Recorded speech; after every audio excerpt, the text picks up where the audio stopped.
ఏపీలో దారుణ ఘటన వెలుగు చూస్తుంది. శ్రీకాకుళం జిల్లాలో ఆధ్యాత్మిక మందిరానికి గుర్తు తెలియని దుండగులు నిప్పపెట్టారు. కూర్మ గ్రామంలోని ఆధ్యాత్మిక గురువు రాధాకృష్ణ మందిరంలో అర్ధరాత్రి హఠాత్తుగా మంటలు చెలరేగాయి. ఒక్కసారిగా మందిరంలో మంటలు వ్యాపించడంతో భక్తులు భయాందోళనకు గురయ్యారు. ఈ క్రమంలో మంటల ధాటికి భక్తులు పరుగులు తీశారు. మంటలకు విలువైన గ్రంథాలు కాలి బూడిదయ్యాయి.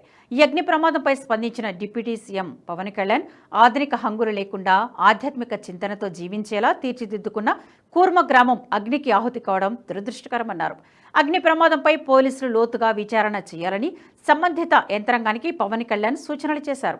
ఈ ఘటనలపై అనుమానాలు వ్యక్తమవుతున్న తరుణంలో అన్ని కోణాలు దర్యాప్తు చేపట్టాలని తెలిపారు.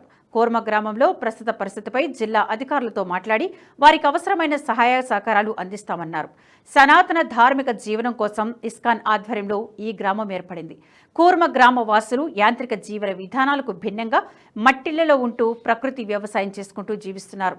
వేద విద్యను అభ్యసించే చిన్నారులు సంస్కృతం, తెలుగు, హిందీ, ఆంగ్లం అనర్గళంగా మాట్లాడతారు. వర్తమాన కాలంలో విశిష్టంగా ఉన్న ఈ గ్రామం పునరుద్ధరణపై దృష్టి సారించాలని అధికారులకు సూచించారు AP deputy CM Pawan Kalyan.